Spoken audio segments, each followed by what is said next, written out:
Pound4Pound ATL. You are now streaming to Pound4Pound ATL.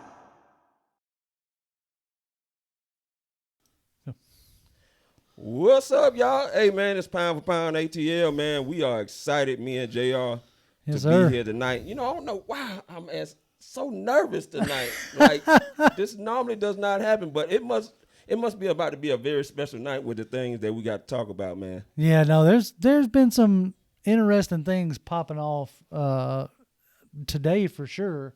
You know, we got to hear from some of our new defensive coaches that we haven't heard from yet. So that was interesting to hear. You got some chatter going on with some of the Falcons players on Twitter that's made it kind of interesting. So yeah, I think it's gonna be made for an interesting show today. So I do got to say this, man, before we get heavily started, man. Shout out to Magic One, man.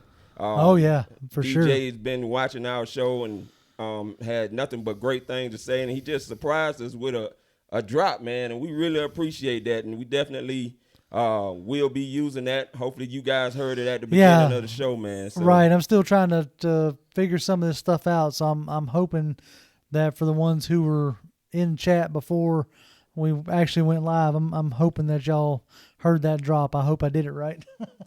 So, yeah, just let us know how that went and what we can do to improve that to make sure that everything comes through right, because we definitely appreciate Magic One for that drop, man. We got to start talking about something that everybody has already been seeing with the Twitter, and I think it's only right if we start off with Mr. Devon Campbell.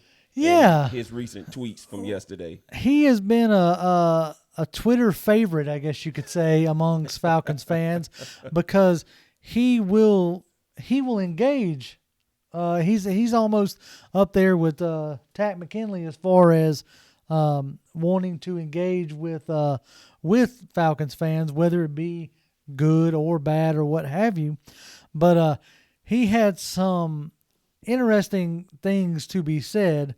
I'm gonna pull up this tweet real quick. Y'all have to bear with me for just a second as I get this pulled up, because I wanna read it right for the ones who didn't see it. Let's see. Yeah, we want to get it straight from the horse's mouth as they tell us. So we're gonna just give us a second so we can bring it up, especially those that haven't heard the tweet yet, because he did delete the main tweet that he had out there. And he had some other ones, according, with some fan interactions or whatnot, which wasn't bad, like it sometimes is when he's chomping back at other fans. Right, no, right. Trash. It was, man, of course, I'm trying to pull it up now, and it's not pulling. Anyway, okay, we'll just give the synopsis. Basically, he was saying he had put out some tweets more or less talking about he was getting excited for the start of free agency. Mm-hmm. Now, keep in mind, obviously, this is the first time that he's ever went through the free agency process. And also keep in mind that the Falcons themselves at this point had come out and said that they were going to let Devon Campbell test the free agent market. Yep. So he was just tweeting out like, a week away, with the, kind of type, not smiling, but like the anxious face emoji, and so that kind of had people like guessing, like, I guess he's gone or whatever. And then somebody hit him up, basically talking about like, ignore all the haters, appreciate you, and basically just wishing him well, whatever ended up happening. And his reply was what was interesting. His reply was, basically, if I can help it, I'm not going anywhere. Yeah. I like playing with Debo and Foye. We work well together, and hopefully I won't go anywhere. And so that was interesting to have him say that, for him to be candid like that, because normally, like, going into free agency, these guys are all about like it's a business. That's kind of the tone you hear from them. Like, no hard feelings, so to speak. It's a business kind of deal. And hey, I'm fully right there with them on that. It is a business. They should go get their money. And see what's funny about that, even before he got to that part where he was interacting with another fan, the tweet that he deleted was the one where he talks about how 90% of the fan base doesn't like him. Right. Right. And that the Atlanta Falcons have told him that they don't want him. Now I have something to say about that.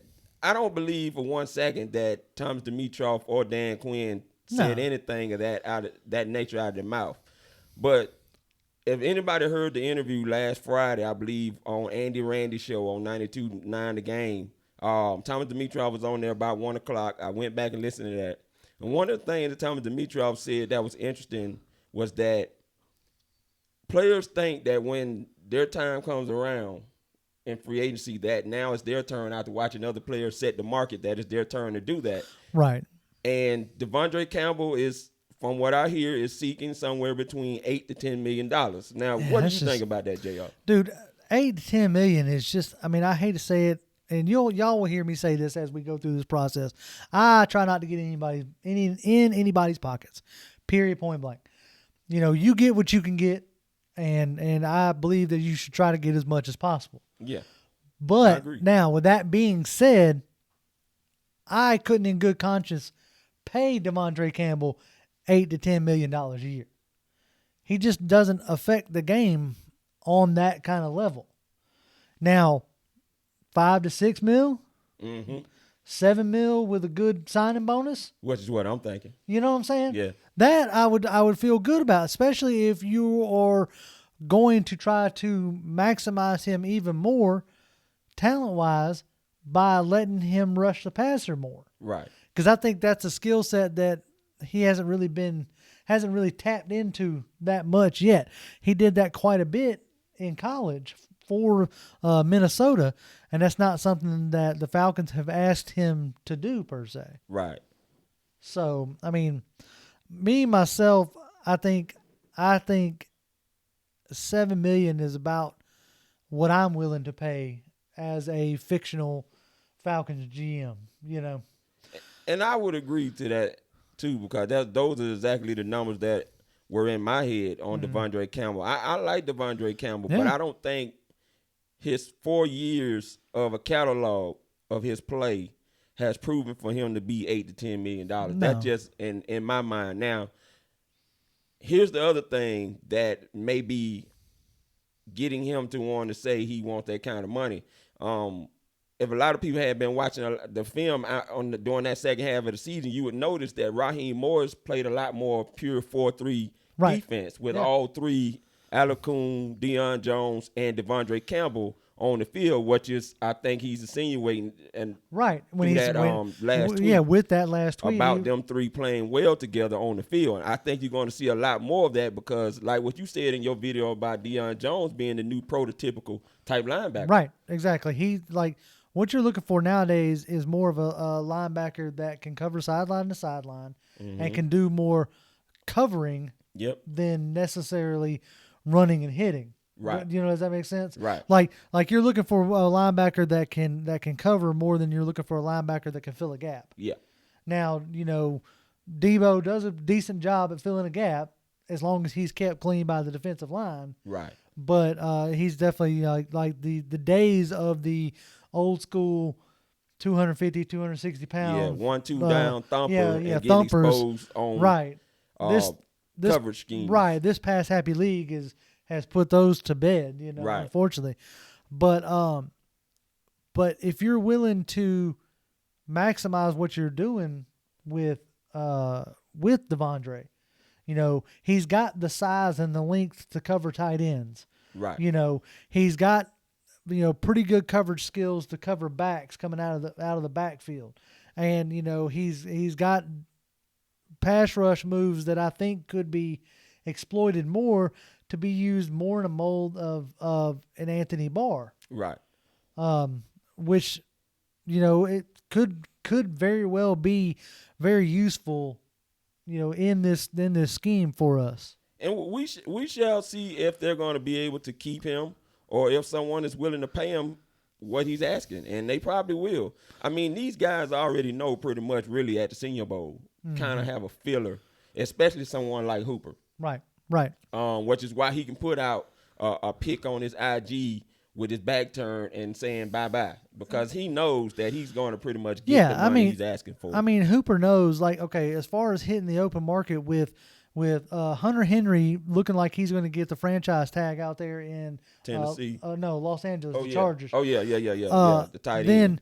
Then he's Austin Hooper is your number one tight end on the market. Yeah, all day long.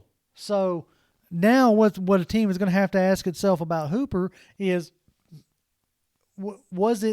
is he a byproduct of being on a team and on the field with Julio Jones and Calvin Ridley?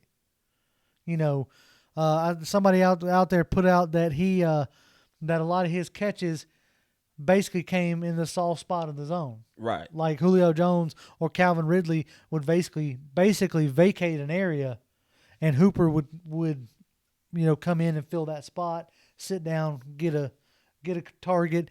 Basically, what they're saying is, like, he doesn't have a ton of yak potential, and he's not stretching the seam like a Gronk and a Kittle and a Kelsey did. Right. So it's always interesting to me when a team is willing to let a supposed talented player walk. You see what I'm saying? Yeah. Just like just like with the Texans with Jadeveon Clowney. Mm-hmm. They traded him away. Yeah, he's been bouncing around since after that. He hasn't found a solid home yet. Exactly. Of course, anyone that's going to be willing to pay, I know we won't be able to do it, $20 million per. I just don't see it. No. Speaking of that, if you saw Kelsey Conway's tweet in response to another Falcons fan asking about going after a top-tier free agent, she basically said, don't expect it. No, and you shouldn't. I mean, you really shouldn't, because, like, okay, right now, the reason why you're seeing a lot of, like, a holding pattern from these football teams, not just the Falcons, but all the teams, is that we're waiting on to see this new CBA. Right. What comes down with it, that's going to give these teams a clearer idea of what they're doing with their money. Right. Okay. So, but if they were going after, or if they were trying to target a top-tier pass rusher or any top-tier free agent, whether it be a pass rusher, a guard, Austin Hooper, whoever, you would see them starting to clear a lot more money. Right. Whether it be in the form of restructuring Julio Jones, restructuring Desmond Trufant, restructuring even Matt Ryan some more, or, already making decisions on guys like Ty Sombrello, Alan Bailey. You see what I'm saying? Like, you would see more moves happening, and you're not seeing that right now. Now, if I heard correctly, they were saying that the CBA, for whatever reason, that's been moved now from Thursday night at 11:59 p.m. to Saturday night, the players get the final vote at 11:59 p.m., that if the vote, for whatever reason, the CBA doesn't go through, and the players don't vote it through, that there won't be a post-June cut, which could be affecting the Falcons as well. That could be something else that they're holding on. Yeah, they could be holding, like, if it goes through and now you have a post-June 1 cut, that may be what they're waiting on as far as Devontae Freeman is concerned. Right. You pretty much got confirmed today that Trufant's staying. Yep. And we can get into that here in just a few minutes. But I want to take a second. We've been now chatting it up for a good 15 minutes without much acknowledgement. So let's go ahead and take a break real quick. What's up, chat room? Yeah, we're gonna run down the chat. We're gonna ride it up to the top. Y'all aren't too chatty tonight, but that's okay. That's all right. Let's see, Mr. CDX for life. He's rising up from North Carolina. What's up, man? What's up? Juan Davis II, I believe this is our guy who did our drop. He said, anytime, guys. We appreciate that drop. Like I said, if I didn't get it working tonight, I'm going to get it working. Just have to give me a little bit. I'm slow sometimes on this technology stuff. Speed Falcon for Life says, what's up? What's up, Speed? Chris Jameson's, he's watching us from Oregon. Heck yeah. What's up out of Oregon? Right. That's what I'm talking about. Right? R2K says, evening, JR and Toby. What's going on, R2? Mr. CDX says, hope we can keep 59, Devondre Campbell. I hope so as well. I like Devondre. I think he fits well with what we're trying to do here. Our man Anthony Wright says, good evening, fellas. What's up, Anthony? What's up, Anthony? Speed Falcon for Life says the Falcons fan need to chill. Falcons fans ain't got no chill. No such thing, brother. We ain't got no chill. Especially after losing that Super Bowl, we ain't got no chill. Fred Budd says, I think we're going to make a big trade or maybe up for Young or Brown because Thomas Dimitroff is talking a lot about him. That's possible. That's something else that's been floating around. Something we're going to get into here in just a minute. I really hope we don't mortgage our future because we ain't one player away. If you guys have looked at that roster, we got a lot to talk about, guys, before this hour's up. If you guys looked at that roster, I would say, as that song say, H to the now. Yeah, H to the now, exactly. Jew Talk Sports. What's up, Jew? Speed Falcon for Life says he's commenting on a video that Jew put out earlier. Says Zach Bond is a great linebacker. And I was about to say, congratulations to Jew Talk Sports, y'all. Y'all go and check his channel out. He's really growing. He's got a lot of knowledge about the Atlanta Falcons. He's very fired about the Atlanta Falcons, man. Yep. So keep doing your thing, Jew. Yeah, we definitely appreciate your support for sure. So you keep doing your thing, man. Let's see. Anthony Wright says, here's the latest info that I have on the Falcons news. Breaking news. Says the Falcons may be interested in picking up a veteran free agent quarterback. The two names that I heard are Mackenzie Alexander from Minnesota and Bradley Roby from Houston. I saw that article pop up. I hadn't had a chance to read it yet. I'm glad you brought those names out. Yeah, I would be interested to see what they do there. I felt like the reason why you brought in Joe Went Jr. is because you were wanting to develop the young guys you have. Right. And that's what his reputation kind of is. So it'd be interesting to see. If they decide to go get a veteran, I would almost say that would give you the answer on Trufant. Because why would you need another veteran? Well, the only thing about Trufant is, if I'm not mistaken, I looked on Spot Track.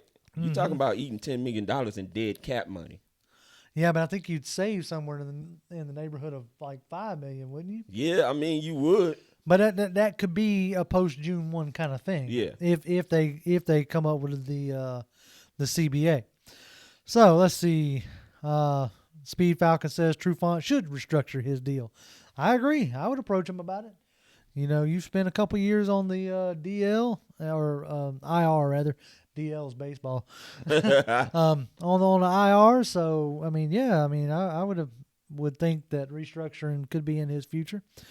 VTW says Chassion is not the answer. Okay, he's talking about the title and the thumbnail, which we're gonna get into that. But that's the main meat of our subject. Chassion is not the answer. Yes, he looks good getting off the bus, but he has no pass rushing skills. Look at the film. If we're going to get into that. Archangel. Man, I ain't seen Archangel in a minute. He says ATL in the building. He pops in now. Yeah. Let's see what else we got here. Everybody's row stacked and says, what's up? Trying to see if anybody else is. Okay. Carter's Network. Can y'all see me? Can y'all see me on Chassion? Okay, y'all sell me. Okay, I'm reading that wrong. Can y'all sell me on Chassion? I don't really see it. It better be for us to trade back and get someone like a Zach Bond. Okay, so I guess we can go ahead and get into this. Let's go ahead for a little bit and break the vote. Okay, I don't proclaim to be any kind of draft expert. Mm-hmm. I don't proclaim to be any kind of expert at all, really. I'm a fan just like everybody else. That's the reason why we started doing this, because we wanted more of a fan's voice out there. So I'm going to give you my fans' opinion on brain just locked up. K'Lavon Chassion. Yeah, Chassion. The tape that I watched does not leave me wanting more. Does that make sense? Like, he looks like a good player. He looks like a very versatile player. Mm-hmm. But he doesn't scream first round to me from what I saw. Now correct me. Now look, we can get into philosophical debates and all this other stuff about, draft picks and all this other jazz. Cause you point me to anybody that wasn't excited that we picked Vic Beasley and I would question, were they even watching? Because Right. Beasley had all the production in the world. Yes, he did. Yes, he did. tested out like he jumped out the gym at the combine. Yeah. There was nothing really other than him being a little undersized. There was nothing to jump out to say that he was going to be a colossal flop. Right. I mean, you had guys like Cliff Averill to point at, guys like Bruce Irvin to point at, and guys like Von Miller to point at for undersized, defensive ends making an impact in this league, right? Right. So he comes in, and then puts in the 5 years that he's put in here. You have one good season, which in all reality came from a couple games. Right. Not really a consistent production throughout the whole season. I.e. the Broncos game. Right, i.e. the Broncos Where he game. killed Ty Sambrailo. Ty Sambrailo, which is on our roster for some reason. Yeah, still. Anyway. But anyway.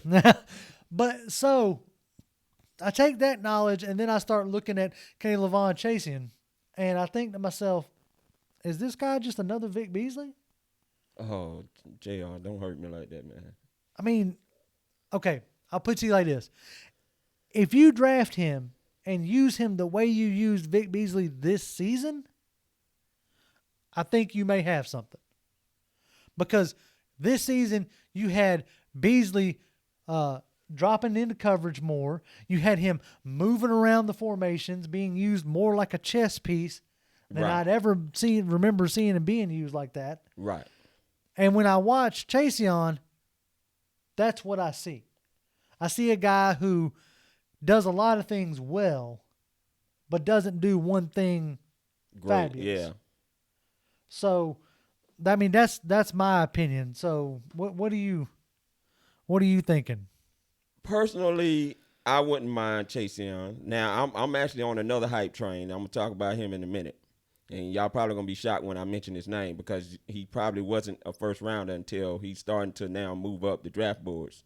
I love his motor. I love what he brings to the stunts and twist game. That's obvious. You can see that on film. He's very good at that because he has the speed and athleticism to run those stunts and twists that we like to run here. Right. I cannot foresee him putting his hands in the dirt because he's not that type of player. Nope. He's a 2-point stance, which means he's a stand-up guy. Mm-hmm. That's what he does. Now, you can move him all over the field, what you saw LSU do. Right. This guy, when he can't get to the quarterback, he's still popping the quarterback in the mouth. Yeah. And he's very active in the run game, which really draws me. If you're going to draft a guy in the first round in the top 20, you need someone who is not just good at rushing the passer, but also a great run defender. And not just a pass rushing specialist, which I don't just see him as. Right. I think there's a lot more he can do. And I agree. Like I full on agree with you there. As far as versatility is concerned, I think he is far more versatile. Yeah. I'm just thinking that if you're drafting this guy, thinking that he's going to come in and be your pass rush savior, Right. I don't think you see what I'm saying. Like And, I feel like you yeah. got to have a better plan. And to me, here's what I see. You going out to Bradley or Nye in the third round. If he makes it there. Now, I think he does make it there because he's shown that he's a willing run defender, but he's really, to me, more of a pass. Now, I consider him as a pass rushing specialist. And with me saying that, I don't deem him as a first-rounder pick. No. Bradley and I definitely, I don't. He's the earliest that I would go after Bradley and I is our second round pick. Right. If you got a real strong feeling that you don't think he's going to be there in the third. Right, at 78. At 78, Yeah. I would consider taking him in At 55. At 55. Yeah. Now, and to me, at 55, that's going to be a reach. Right. But this organization has shown that they're okay with reaching. Right. I mean, you reach for Keanu Neal, and for your scheme, when he's healthy, it works out well. It works out, yeah. Okay. And that's So how they I'm draft. not right, and so I'm not going to sit there and dog that pick. As far as Keanu Neal, I'm not going to dog the fact that he keeps getting hurt. Right. That is what that is. Hopefully, he can put that stuff behind him and become like a Thomas Davis type. You know what I'm saying? Early stuff in his career, but goes on to have a stellar career. But yeah, I mean, if I'm drafting Chassion, I'm not drafting him as a defensive end by any stretch of the imagination. Right. I am drafting, honestly, I will be flat out honest with you. I'm drafting him as a potential like Devondre Campbell replacement. Okay.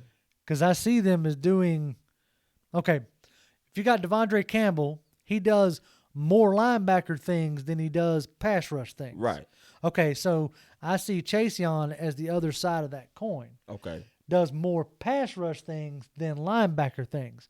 But I still see that they could fill like the same type role. Right. You just may have a better quality in Chassion than Campbell. Or I'd almost view Chassion, I know I keep bringing his name up, but view him in more of like a Anthony Barr outside linebacker role. And he could be. But like I said, I wouldn't be mad if they did it. But now I'm on a new train, and it's the Ross Blacklock train. Okay. TCU. This guy is quickly moving up draft boards, and his brand is broadening and spreading out. And when you see a guy's brand start to go up, because essentially that's what it is. Yes, you have players that are talented, but when their brand also matches what they have to go forward, then it really starts to boost them up in ways that you don't always get, especially when he was probably projected a second rounder. He's now being looked at as possibly a top 20 pick, which could be interesting. If the Falcons stay at 16, they may make the move, and he's already getting Grady Jarrett comparisons, simply because one thing they didn't do is use him in the right manner at TCU. Okay. He was more used as a 0-1 tech, nose type situation, but he has the ability to rush the passer, and I think that's going to be a huge attraction if the Falcons stay at 16 for this guy. Right. No, I agree. Like my ultimate pie in the sky, and I've been saying it for a while, is Kinlaw. Okay. Yep. Because I believe Kinlaw has, the prerequisite, power and size to eat up blocks, be active in the run game, and has also shown, quite a bit of knack for pass rushing. Right. Now, this other guy, you said Blaylock, what is his name? Yeah, Ross Blaylock. Okay, Ross Blaylock. TCU. I'm going to have to go and watch him because I've seen his name starting to climb, but I haven't went back and watched any of his tape yet. So it'll be interesting to see what he's got there. Yeah, you kind of have to look past of what they've used him as far as his position. Right. And see beyond that to watch him. But the dude posted a 4.79 official time in the 40. And which I'm sure his 10, I can't remember what his 10-yard split was, but I'm about willing to say it was 1.69 to 1.70. Which is great for a 10-yard split because that's really what you're judging those defensive line players by, the 10-yard splits more so than the 40. Exactly. But he is a guy that could definitely sneak up in there in this draft. And it's going to be interesting to see if he gets an invite to the draft when the invites come out with the top 25, I think, that they have come there now. It used to be about 30 when I think they went down to 25 that they actually invite to the draft. Right. Now. Yeah, I think it's much lower than that. All I'm saying is it's definitely a name to keep watch out on. And when you heard this dude interview on NFL Network, he definitely seems confident that he may have been hearing some things at that combine that he could be possibly moving up in that first round at least. Yeah. No. Okay. Well, then that's somebody that I will definitely take a look at as far as for the coming weeks. Let's see. Somebody brought up a name that I'm going to be interested in because I was using the combine as a gauge, but we heard nothing else come out of the Gross Motto camp. It's been pretty much dead. Right. I'm wondering how much of that stuff that popped up briefly, that hazing stuff, maybe got not swept on the rug, but maybe it got like when the light got shined on it, it wasn't as big a deal as what it originally sounded like. So if they feel like, that guy can come in and really help. And if they're dead set on a pass rusher, I wouldn't mind Motto at 16. See, these guys started out. Some of these guys started out hot, like Right. Curtis Weaver, Right. Yeah. from Boise State, was Yep. considered a top 5 player. Now all of a sudden, he's not looked at and regarded as that top 5 player anymore. Now he's a dude that did not perform at the combine. I'm sure is waiting, as many players are waiting to get on their own home turf to show off their skills or whatnot. Because a lot of us know that track there at the combine makes you a little bit slower than what you probably are. We remember Deion Jones' numbers improved after he ran a 4.59 at the combine, and then he ran somewhere in the 4.35 or something like that at LSU. So I think a lot of these guys are waiting to get on their own home turf to be able to produce some better numbers, manufacture some better numbers. Whether it be vertical jump, bench press, or whatever the case, that they didn't showcase when they were at the combine. Like Chase Young, who we haven't seen yet, who's waiting for the LSU Pro Day.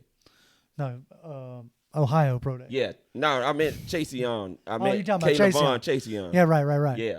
Yeah, no, exactly. I'll be interested to see what his numbers are once he actually starts to put his 40 down and stuff like that. And very interested because, if I'm not mistaken, he was there at the combine doing like meetings and stuff of that nature, right? Yeah, a lot of them were. They just didn't want to do, a lot of them guys didn't want to run and stuff like that at the combine. Now, Chase Young we already know he's a bona fide top 3 player. So exactly, he ain't got to do nothing else. He has nothing else to showcase. And I believe he is going to the Redskins. Yeah, and okay, let's get into that for just a second. I know it's been going around. I believe our local sports talk guy Carl Dukes has really been beating the drum about. He's been beating it about trading up to get Chase Young. Mm-hmm. Okay, Imagine, if you will, go back in the time machine when Jadeveon Clowney was coming out. Mm-hmm. All you saw was that clip over and over again of him blowing that dude up in the backfield, and the guy's helmet going all off, day long, all that stuff, right? Yeah. This guy was going to be the next Lawrence Taylor, a generational player, freak of nature, can't miss. Everybody wanted us to trade up for him. Mm-hmm. Trade up to get Jadeveon Clowney, right? The team that drafted Jadeveon Clowney traded him away. Yes, sir. And now it's not 100% certain that the team that they traded him to is even going to re-sign him. $20 million a year? Right. So for every Lawrence Taylor that's out there or every J.J. Watt, there are 10 more Jadeveon Clowneys. Mm-hmm. Now, by no means am I saying Chase Young is going to turn out like Jadeveon Clowney. I tweeted something out, and I think D. Orlando Ledbetter actually commented on it, and I think that's how that tweet got took. That's not what I was implying. I was not implying that Chase Young is a Jadeveon Clowney or anything like Jadeveon Clowney. I'm just saying that the chances are better for you to get a Jadeveon Clowney type or a Vic Beasley type than it is to get a Reggie White type or a Lawrence Taylor type. So my question is, as Falcons fans, are you wanting to mortgage your draft capital when you have as many holes as you do and as little cap space as you have? Right. Are you willing and wanting to mortgage your draft capital for a chance at a Lawrence Taylor? Me, myself, I can't. I can't do it. We don't have it, man. I mean, when we did that with Julio Jones, and I said it before when I tweeted this, we already had Tony Gonzalez. Mm-hmm. We had Roddy White. We had Michael Turner. We had Harry Douglas. We felt like Julio Jones was clearly the piece that was missing. Especially after getting run off the field in 2011. Yep, by Green Bay Packers in the playoff game. Right. That's one of the reasons that made the Falcons make that leap to get Julio Jones. They wanted A.J. Green originally. They wanted to jump up to 4, but Cincinnati wasn't having it. Right. So they went with St. Louis Rams, made a deal with them, got Julio Jones, And that's that and, story. And I'm gonna go ahead and call it. They won that one. They got lucky. They did. Do you think that you can catch lightning in a bottle twice? Defensive players is a little bit different. It's a lot different. And if you guys are subscribed to Football Outsiders, one thing they tell you on one of the top 5 pages on there, that defense is harder to gauge analytically to be consistent year in and year out. It's more easier consistently to gauge what an offense can do and be more consistent than it is defense, which is why we go out the offense the way that we do, because those where you get the consistent analytical numbers. Yes, because especially the way the rules now skew more towards the offensive side of the ball. Right. It's harder to gauge what you're going to get out of a defensive player, really. And the Falcons have not done enough to gauge enough analytical success from the defense. Mm-hmm. Okay, so since you didn't, now it would be different if Vic Beasley was successful under this coaching staff. Yeah, okay, right. Now you build up some numbers that you can work with. Okay, for Dan Quinn. But he didn't do that consistently. No. So what would make us think that Chase Young, and you're going to give up a second and your third and next year's first and second for Chase Young? I just don't see it, y'all. No, me either. James Claiborne was saying we traded with the Browns to get Julio Jones. Yeah, the Browns. Yeah, not the Chargers. But to think. Thank you for that. Yeah, appreciate that. But yeah, like I said, to think that you're gonna, that it's going to be guaranteed is like I said, it's just too rich for my blood. Right now, Chase Young is looking like, the man, the myth, the legend, Yeah. But once he actually gets into pads on an NFL field with NFL players, it may be a different story. He could be like a Vic Beasley who wilted. I mean, flat out. He could be, but I'm not saying he's going to be. We've seen, history has shown with Joey Bosa and Nick Bosa that they've had success coming out of Ohio State. Correct. And I think that Chase Young will be that player, especially if he goes on the same team as Deron Payne and Jonathan Allen on that defensive front. Yep. What does that say? He's not going to have a lot of attention on him because of that talent level. Yeah. You don't have that. Guys, it's Grady Jarrett and then everybody else. And I said this before. Who else is going to take off the attention on Chase Young on that D-line? Tack McKinley hasn't proven anything yet. No, Tack McKinley needs somebody to take whatever attention he gets off of him so that he can try to somewhat succeed, maybe. Right. So, yeah, I would much rather at this junction stand pat at 16 or even potentially try to trade down.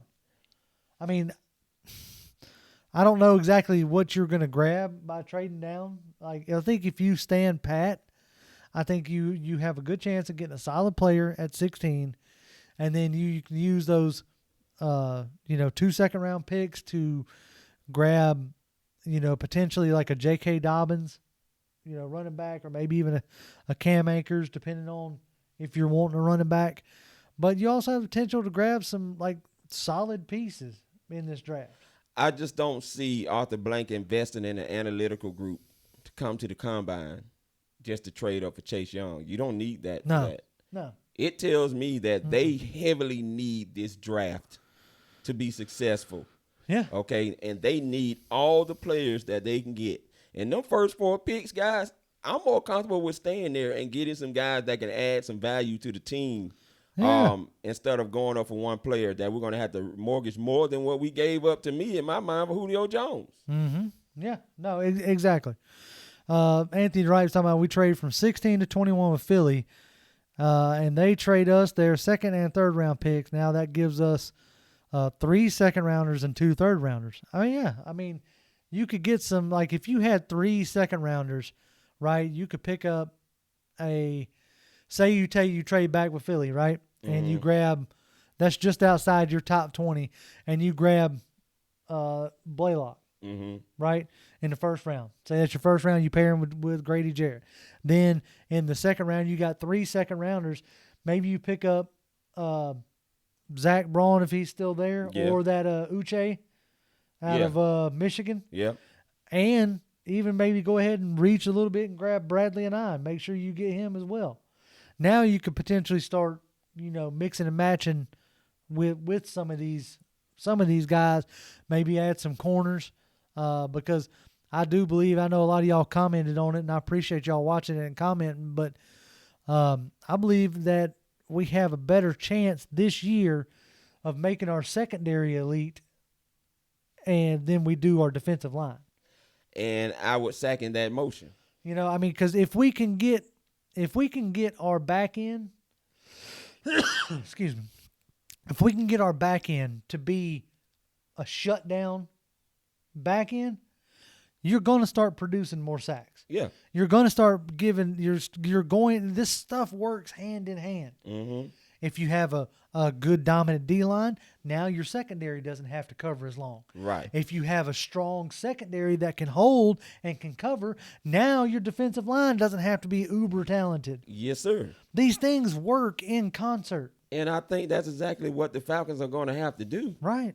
Because if they're not going to go after a marquee pass rusher, and we know good and well we're not going after $22 million Mr. Jacksonville. Because I can't even say his name, and I'm not even going to try it. Nope. But this guy wants $22 million, his asking price. Now, we'll see if someone pays that. Now, I wouldn't mind a Marquise Golden. Dude, yeah, I'm glad you brought him from the Giants. up. Yeah, I wouldn't mind that. I would love a Golden on a decent deal. He has been a very consistent, like Adrian Claiborne. Yeah. Like consistency. He's had his injuries with Arizona when he first got in the league, but when this guy has gotten on the field, he has produced double-digit sacks.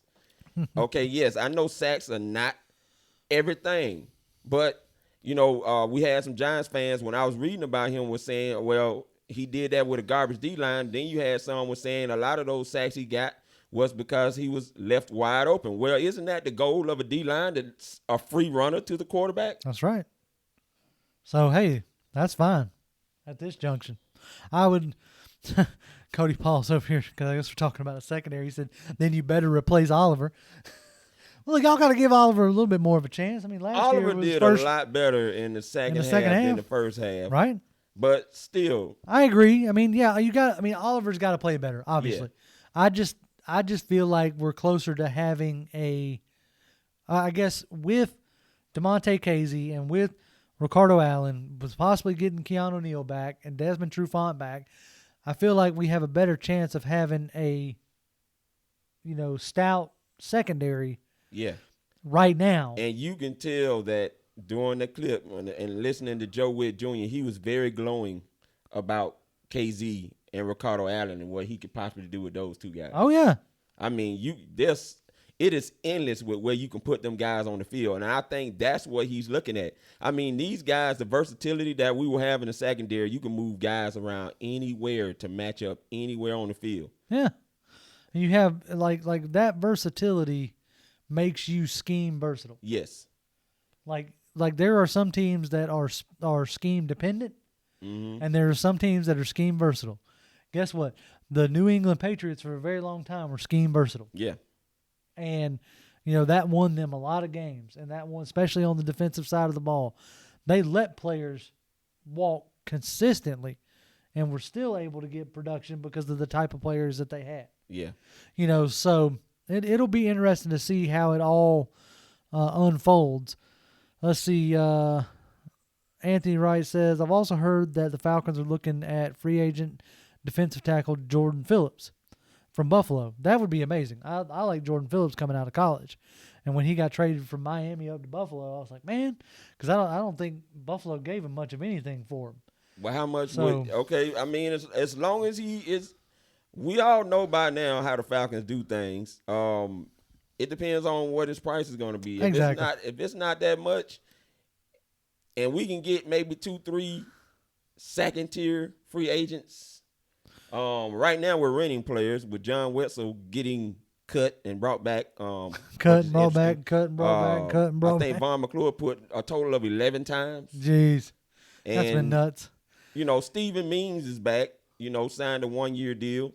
Yeah, they must have been pretty encouraged, and what they saw. Yeah, what they saw, the end of the year before? Yeah, the OTAs, because he hurt himself, the end of the year before. But see, that's the thing. We're always doing something based on the end of the year. Yeah, end of the year before, right? We need to be able to start something at the beginning of the year I agree, and take it into going into the end. No, I agree with that completely. Charles Nash says, look at the Chiefs in 2018. They led the league in sacks. In 2019, they took more coverage approach, and look where they are now. Yeah. Okay, let's see who led the lead in sacks this year. Oh yeah, the Carolina Panthers. Okay, so again, tell me how sacks are ultra important. I would much rather have a coherent defensive unit than a unit that just gets sacks. I mean, sacks are great and fine and dandy. We sacked Tom Brady 6 times in the Super Bowl. How'd that game turn out? Yeah, you know what? Sacks can be overrated, but you got to look at other factors that go along with that too. They didn't have an offense either. Like with Cam Newton, they at least had some kind of semblance of an offense. Someone mentioned about the Pittsburgh Steelers, which I think was in that top 2. They were in they might have been number 1.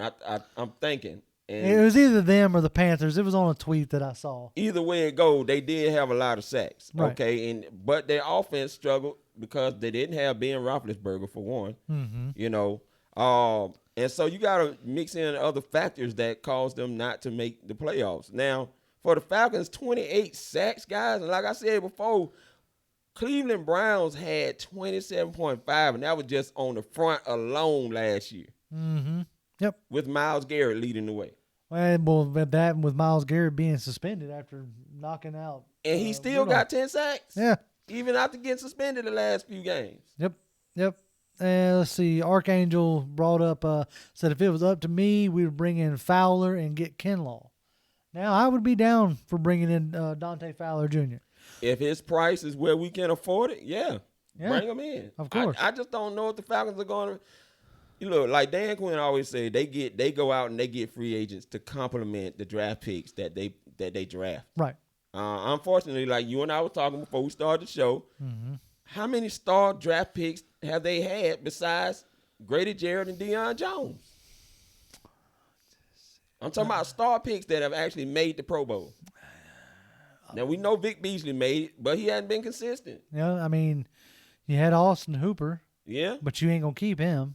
But on the defensive side of the ball. Yeah, no, defensive side of the ball, you've had Grady Jarrett, and he finally made the Pro Bowl this past season. Yes. So, I mean, you had Grady Jarrett, and before that, from this particular regime, that's been it. Yeah. So you haven't had enough defensive players to really do anything with. Now, I don't know what we're going to be this year, and I'm not even going to project that again. All I'm going to say is I'm hoping that we have a better defense based on the results we got in the second half of the season with Raheem Morris. Yep. I don't get into all the talk about, the coach speaking, what he was saying about moving the quarterback off the spot. Now, what you and I had talked about, one thing is looking pretty evident is that this is going to be Raheem Morris' defense. Dude, it was like that was pretty apparent in some of those clips that we saw today that came out from these defensive coaches, giving a little bit of an interview.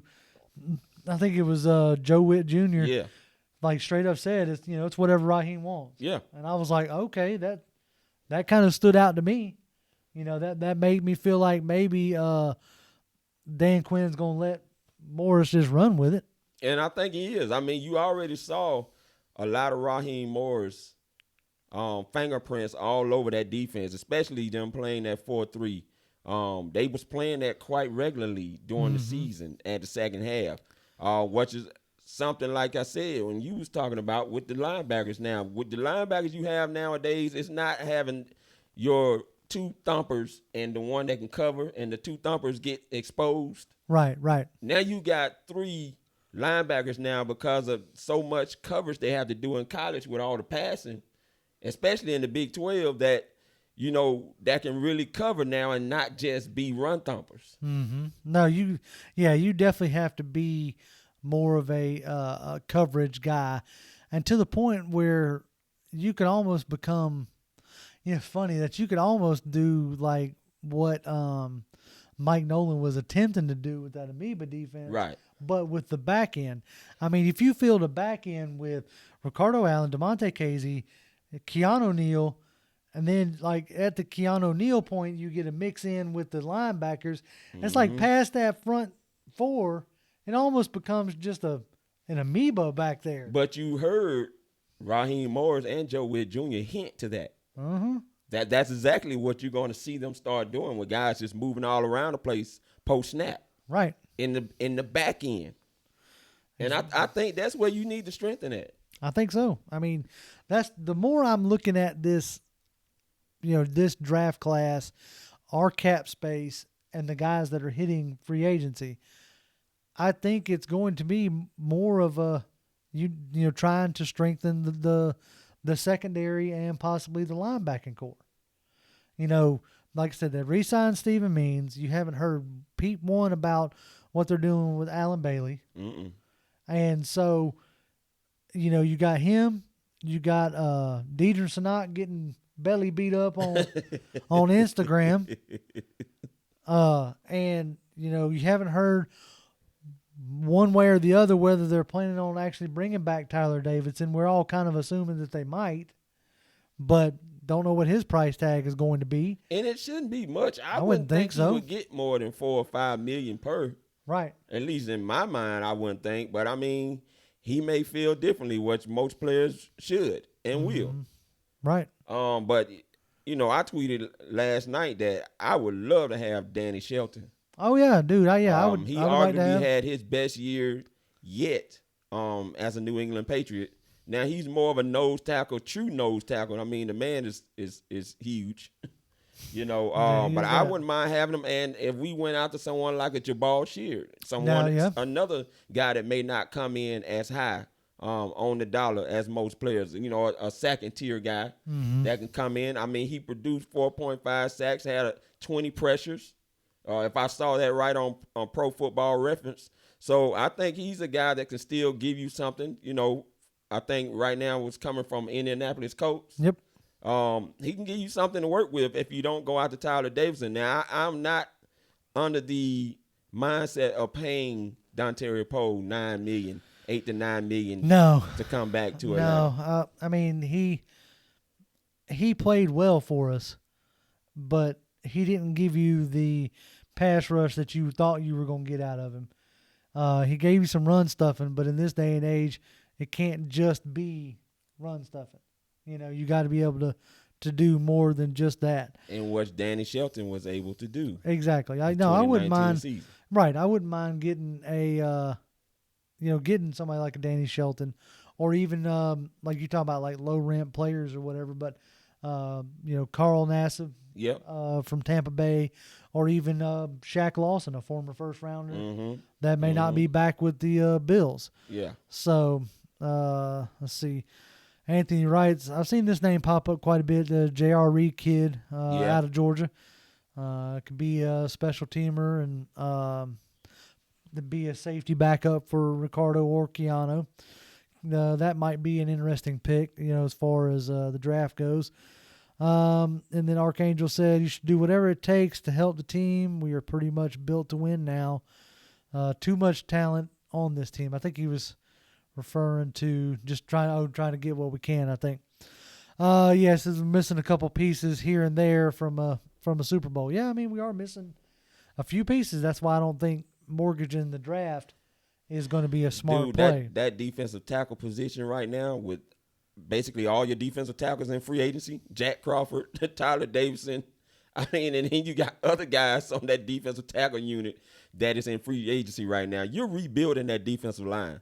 Now, we don't know who's going to be the top guys that Tosh Lupoi and Jess Simpson are going to be able to, get. But I think there's going to be a lot of guys brought in for competition up front to get the best guys to rush the passer. I think so. I mean, you already – whoever don't make it cut. Now, I know it's probably going to ruffle some feathers, rather.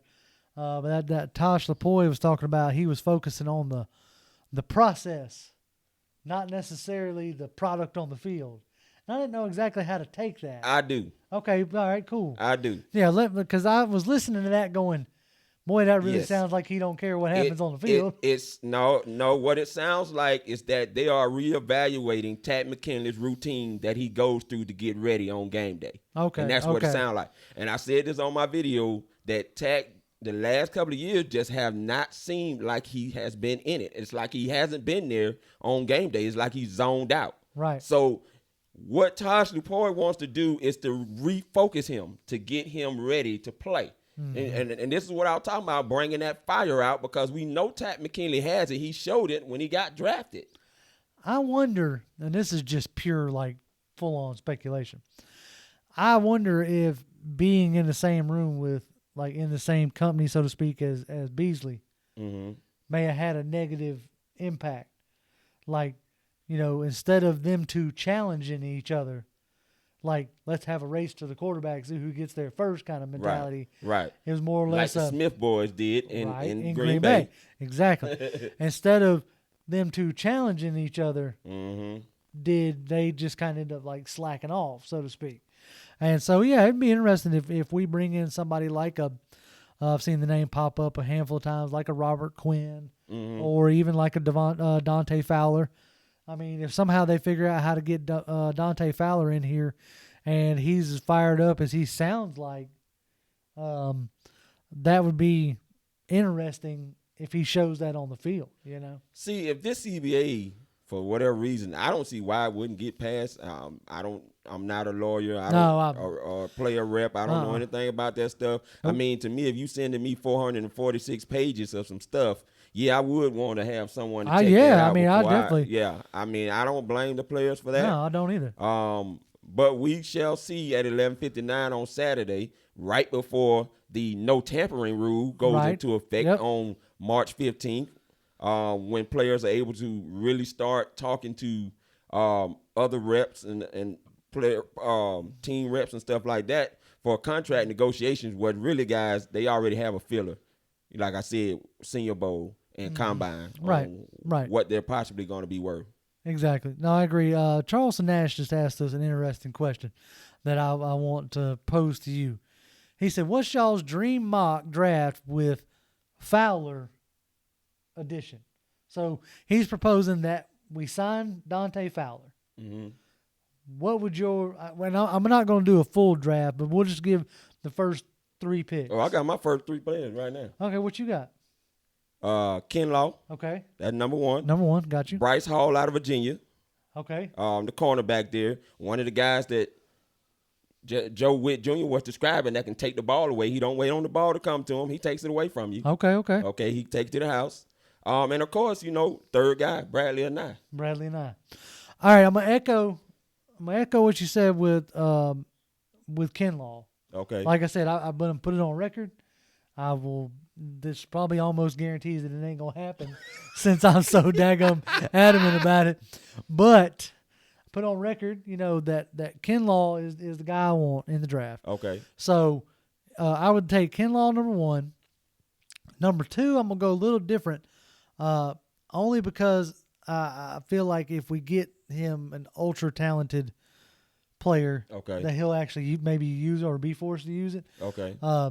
Give me like a J.K. Dobbins. Okay. Out of Wisconsin, and then the second pick either give me Uche. Okay. Or Bradley and I. Okay. A versatile type player. Because Anthony Wright's bringing up a good point over here. He says we should be able to draft some gems in the 2nd, 3rd, and 4th rounds. A la last year, the Raiders drafted Max Crosby in the 4th round out of Eastern Michigan. Yeah, I know. I wanted Max Crosby. That didn't happen. But anyway, no, I mean, we should be. This draft is full of those kind of guys. Right. In my opinion, like as far as the defensive end position is concerned, there's a dude out of Michigan State. I think it's Kenny Wilkins. I think is his name. Yeah, like Kenny Willikins. Willikins. Anyway. Kenny Willikins, and I had him mocked to the Atlanta Falcons in my first mock draft that I did on Twitter. I mean, somewhere in the 3rd or 4th round, I think would be perfect for for that guy. And I'm also really curious to see what we're gonna have out of John Kaminsky. And we have to see what we got out of him. I mean, because he Drafted him actually in the 4th round. right. He when in his limited play, I tweeted out or whatever, he had like a half a sack, a couple pass deflections, and like 3 or 4 tackles for loss. You got to see what you got in him. So man. it's not like he wasn't active. Right. So, all right, we have now done it. We have hit the 1 hour mark is when we tend to try to wrap this stuff up. Now, unfortunately, all the free agent stuff is going to happen next week, so you'll just have to keep an eye on the channel for maybe some individual videos or what have you. But we'll be back in about 2 weeks to do another live stream. Oh yeah. You can find me as always on Twitter at Grim1128. That's GRIMM1128. You can, if there's some question in here that I didn't get a chance to answer or Toby didn't get a chance to answer, you can definitely hit us up. We love conversing with y'all. So. And of course, I'm Toby D, 1991. And I'm gonna say this because I know JR and I don't say it enough. We really appreciate you guys that if you have not hit that notification bell yet in order to get, our latest content, please do so. Exactly. Also continue to share, man. We appreciate it, man. We're almost at our, mark. We're about 23 subs away from 2,000, which would be a great milestone for JR and myself. Yeah. We do thank you guys for all your support and any new subscribers, man. Like I said, once again, just hit that notification bell, man, so you guys can know when we're putting videos out.